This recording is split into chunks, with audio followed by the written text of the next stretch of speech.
आज हम आप सभी के समक्ष एक स्टोरी लेकर आया हूँ जिसे सुनाने जा रहा हूँ। पाठ का नाम है पहले सोचो फिर करो।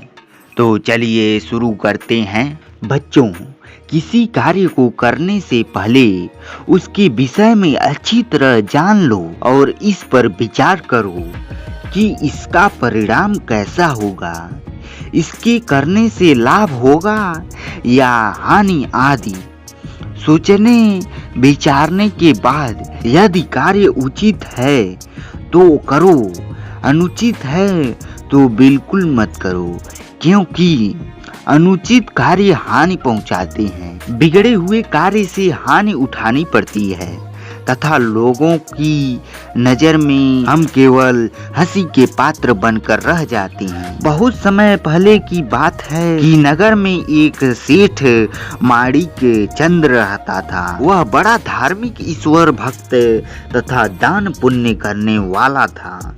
धार्मिक कार्यों में उसकी सारी संपत्ति खर्च हो गई। वह अब चिंता में डूबा रहता था तथा एक विचार करके मन में सदा रहता, सारा धन तो समाप्त हो गया, अब मैं दान पुण्य कैसे करूंगा। एक रात वह यही सोचकर विचार करते करते सो गया तथा उसने अपने सपने में एक तेजस्वी साधु को देखा। उसने साधु को देखकर हाथ जोड़कर प्रणाम करके कहा, यह मेरा सौभाग्य है कि आप जैसे महात्मा ने मुझे दर्शन दिया।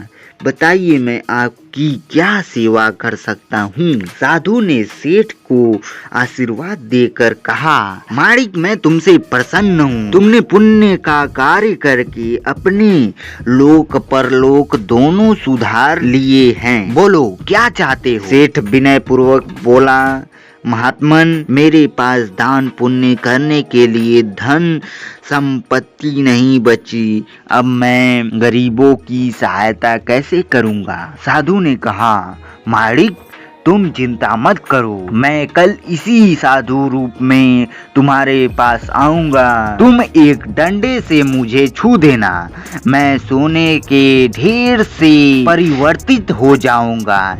इससे तुम्हारा निर्धनता दूर हो जाएगा। ऐसा कहकर साधु अंतर्ध्यान हो गया। सेठ जब सुबह उठा तो उसे किसी प्रकार की कोई चिंता नहीं थी। वह बाहर अपने आंगन में जाकर बैठ गया।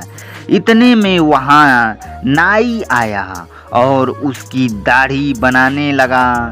जब नाई दाढ़ी बनाकर बाहर निकला तब साधु अंदर आ गए। नाई को जिज्ञासा हुई कि यह साधु यहाँ क्या करने आया है। वह एक द्वार के पीछे चिपक कर देखने लगा। जब साधु सेठ के सामने पहुँचा तो उसे स्वप्न वाली घटना याद आ गई। सेठ ने एक डंडे से साधु को छुआ। वह साधु तुरंत सोने के ढेर में परिवर्तित हो गया। सेठ ने सोना उठाकर अंदर पोटली में बांधकर रख दिया। नाई ने जब इस घटना को देखा तो उसकी आंखें आश्चर्य से खुली रह गई। उसने सारी घटना अपनी पत्नी को बताई। घटना सुनकर दोनों ने राय मिलाया कि कुछ साधुओं को भोजन पर बुलाया जाए। अगले दिन नाई आश्रम जाकर साधुओं को भोजन करने के लिए न्योता दे आया। दोपहर के समय सभी साधु भोजन के लिए नाई के घर पहुँचे। नाई ने उन्हें आदर पूर्वक एक कमरे में बैठाया और अंदर से दरवाजा बंद कर कुंडी लगा दी। नाई ने बारी बारी से सभी को डंडे से छुआ, किंतु कोई भी साधु सोने के ढेर में परिवर्तित नहीं हुआ। अनहोनी की आशंका से वे सभी साधु वहां से भागने लगे, किंतु नाई ने उनका रास्ता रोककर डंडे से पीटना शुरू कर दिया। साधु बचाओ बचाओ कहकर चिल्लाने लगे। गांव के लोग इकट्ठा होकर साधुओं की सहायता के लिए आए तथा घर का दरवाजा तोड़कर नाई को पकड़ लिया। वे उसे राजा के पास ले गए। राजा ने नाई से पूछा, तुमने साधुओं को क्यों मारा? नाई ने सेठ के घर घटी घटना कह सुनाई। राजा ने सेठ को बुलाकर उससे पूछा।